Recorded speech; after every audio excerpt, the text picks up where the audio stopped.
Vencer o preconceito é o primeiro passo para combater o racismo. O antirracismo vai além de não ser racista individualmente. E nesse vídeo eu vou te contar o que é o letramento racial e alguns tipos de racismo que pouca gente conhece.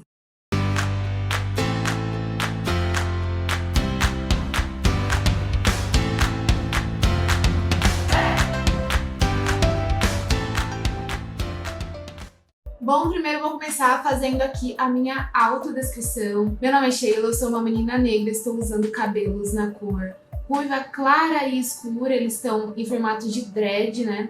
Eu tô usando uma blusa preta com a logo da Turma do Giló aqui no centro, né, na altura do peito. Aqui atrás de mim tem um letreiro laranja escrito "Eu luto por um mundo mais inclusivo". Tem também um armário laranja e algumas coisinhas aqui em cima da mesa. No meu lado direito também tem a logo da Turma do Giló em uma moldura preta. Esse vídeo a gente faz de maneira que ele seja acessível para todas as pessoas. Então compartilhe com seus amigos, grupos, para que mais pessoas possam ter acesso. Sem mais delongas, bora começar! Primeiramente, o que é ser racista? Alguém é racista quando essa pessoa acredita que raça, etnia ou aparência física é inferior, menor que alguma outra raça e etnia. E ele pode se manifestar de várias formas. E historicamente a gente tem vários exemplos terríveis de como ele pode ser nocivo para a humanidade, com acontecimentos não tão distantes do nosso tempo atual, como o Holocausto, a escravidão, o apartheid, o imperialismo, o colonialismo, entre outros.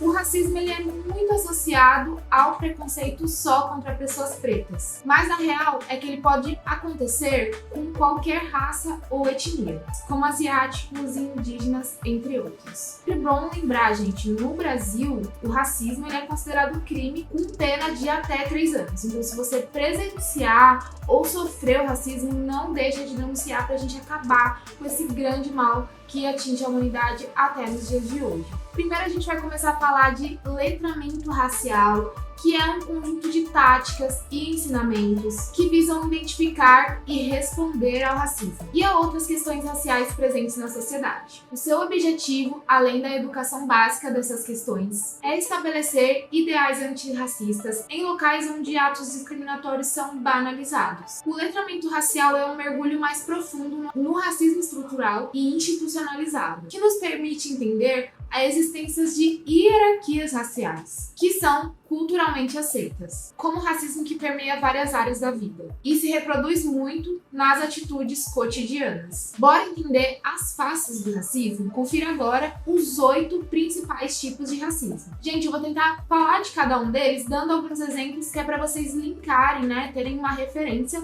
mas existem vários casos referente a esses tipos de racismo que eu vou deixar aqui, se vocês quiserem compartilhar nos comentários pra gente trocar uma ideia sobre, é muito legal. Primeiramente, racismo estrutural. Muita gente já deve ter ouvido esse termo por aí. Ele é manifestado por meio de ações, crenças e sistemas políticos. Por exemplo, ele está presente no mercado de trabalho, no acesso aos direitos básicos, como saúde e educação, e também pode estar nos relacionamentos familiares afetivos. Também está presente nas práticas culturais. Ele está penetrado em estruturas como segurança, economia e política. Está na estrutura dessas bases. E aqui vão somente alguns exemplos, né, usando dados do IBGE. Vocês sabiam que 29,9% dos cargos de gerência no Brasil são ocupados por negros? Porque os outros 70% são pessoas brancas, né? Então a gente vê uma desigualdade nesses cargos que não é à toa. A cada 100 pessoas assassinadas no Brasil, 75 delas são pessoas negras. 3 em cada 4 brasileiros que estão entre os 10% mais pobres aqui do nosso país são negros. Eu dei alguns exemplos aqui do Brasil, que é uma realidade que está mais próxima da gente. Mas é bom a gente ter em mente que esse tipo de estrutura acontece no mundo inteiro de diversas maneiras. Racismo institucional.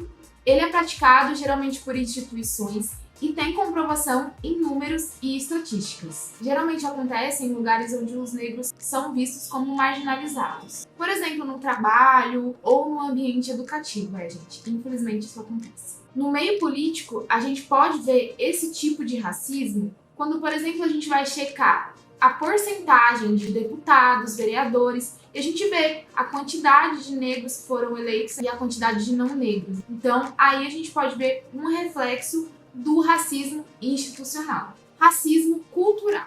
Esse é o tipo de racismo que defende, por exemplo, que uma cultura é superior à outra. Ele é bem sutil, geralmente ele é exposto por meio de crenças, religiões, músicas, idiomas e afins. Tudo que engloba o que a gente considera como cultural.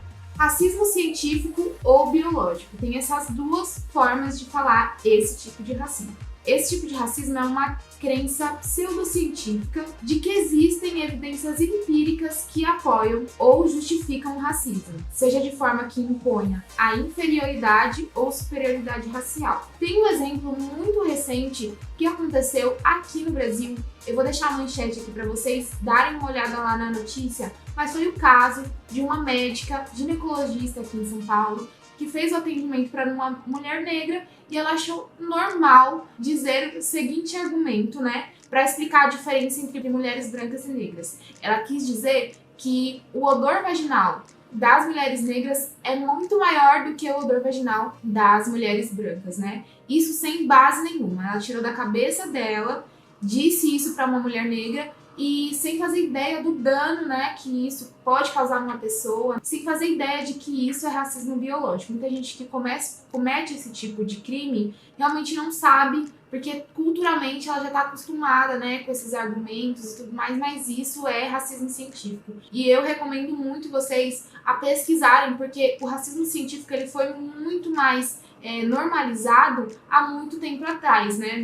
Tem muitos casos aí que a gente viu de pessoas sendo usadas em nome da ciência, mas sem consentimento, né? Então tem vários exemplos bem legais que a história nos mostra que aconteceu e que não deve mais se repetir porque é uma pseudociência. Esse é o resumo do racismo biológico.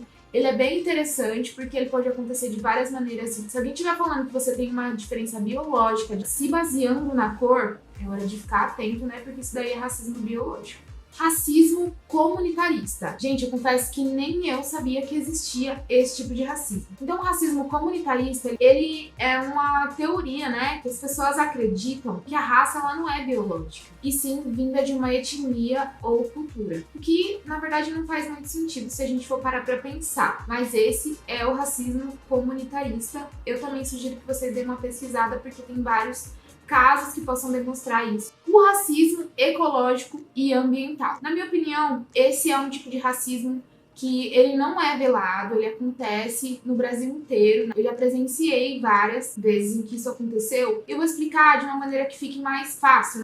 Por exemplo, esse tipo de racismo afeta o ambiente onde as pessoas vivem, ou seja, comunidades e grupos étnicos. E esse termo a gente usa para definir a distribuição injusta de recursos, de espaços. Geralmente quem enfrenta esse tipo de discriminação é a população mais marginalizada, ou pertencentes a minorias étnicas devido à manipulação ambiental. Então agora dando um exemplo, vamos imaginar uma cidade satélite, assim, toda planejada, linda, tem a parte comercial, tem a parte de moradia. A forma como essa região é dividida, né? Então, as regiões mais caras de São Paulo. Se tem regiões mais caras em São Paulo, imagina as que não são caras. São lugares onde as pessoas geralmente não têm acesso ao saneamento básico, não têm acesso à educação adequada e nem à saúde adequada, nem à energia, né? Água potável e tudo mais. Vamos lá, racismo recreativo. Eu sei que você já ouviu falar esse termo. Ele se refere a quando aquela pessoa vai fazer o ato de discriminação, mas ele faz em formato de piada, né? Quando, na verdade, ele foge do humor e já parte mesmo para as ofensas raciais. Isso a gente chama de racismo recreativo, né? A pessoa faz uma piadinha, uma coisa que é muito séria, né? Que ela não tem lugar de fala, geralmente, para poder estar falando sobre aquilo, mas ela vai lá e faz achando que vai arrasar, fazer todo mundo rir, né? Tem exemplos aí recentes de humoristas brasileiros, inclusive, usando desse humor, dizendo que é um humor mais ácido, né? Mas quando na verdade ele está atacando outros grupos étnicos, né? E eu tenho certeza que se eles estivessem na pele das pessoas com as quais eles estão fazendo essas piadas, eu duvido que eles achariam graça, né? Então é bem complicada essa situação, porque o racismo criativo ele acontece, mas ele também é considerado crime. Então vamos, abrir o olho e parar, né, de normalizar as pessoas fazerem piada, né, com as diferenças dos outros, né, coisas que não dizem respeito a elas fazem piada, então isso é muito, muito sério, muito grave, a gente tem que combater isso. Eu já falei os 8 tipos, mas qual que é a importância de você que tá aí entender tudo isso? Eu vou falar aqui, gente, só vantagem para você começar a levar isso em consideração, começar a estudar mais sobre. Você não pode simplesmente só assistir o meu vídeo e achar que já conhece cada tipo de racismo, né? Que já conhece mais a fundo o que é o letramento racial. É necessário a gente sempre estudar, porque as coisas estão mudando, né? Os termos estão mudando. E assim, letramento racial, saber sobre esse tipo de racismo é muito importante porque você promove uma nova perspectiva sobre a negritude e estimula também que as pessoas tenham mais curiosidade sobre autores negros que falam sobre isso. E você vai se enriquecer culturalmente através dessas histórias, heranças, tradições culturais africanas ou afro-brasileiras. Você também encoraja o diálogo e a escuta, uma escuta ativa. Você incentiva a reflexão, aprende a desconstruir práticas e ideias racistas que estão internalizadas em você mesmo e você não sabe ainda. Também te ajuda a encontrar o seu próprio lugar de fala, a ter um domínio do vocabulário racial e da importância de usar um vocabulário respeitoso, bem como a necessidade de evitar palavras pejorativas e desrespeitosas. Aprendendo mais sobre isso, você se encoraja as pessoas a combater o racismo velado no nosso dia a dia, que é um racismo sutil. E também você aborda, como eu falei por último, né, a necessidade de eliminar piadas, comentários, insultos raciais no ambiente profissional, educacional, familiar, aonde for. Todo lugar é lugar da gente se combater o racismo quando ele se faz presente. Bom, gente, eu espero que vocês tenham gostado desse vídeo, né? Eu passei aí bem por cima os principais tipos de racismo. Esse foi mais um de outros vídeos que a turma tem aqui no canal abordando esse tipo de temática. Eu recomendo vocês irem até a playlist, que ela está prontinha esperando você. E vamos lembrar sempre, gente, que não é só no Novembro Negro que a gente tem que abordar essas questões antirracistas. É o ano inteiro, pois a cada dia, a cada semana, um novo ato racista acontece no mundo. E se a gente começar a entender que a diversidade ela está presente em todos os lugares, ela tem que ser respeitada, a gente vai conseguir combater aos pouquinhos, né? É o que a gente imagina, um mundo melhor onde todas as pessoas consigam desfrutar de forma justa, inclusiva e respeitosa. E, gente, por favor, não esquece de deixar o like, dá uma fortalecida aí no trampo, compartilha, se inscreve, comenta aqui embaixo pra gente saber que você tá se envolvendo com o tema, tá gostando de aprender mais, que a gente vai trazer mais conteúdo, né? Um beijo, até o próximo vídeo.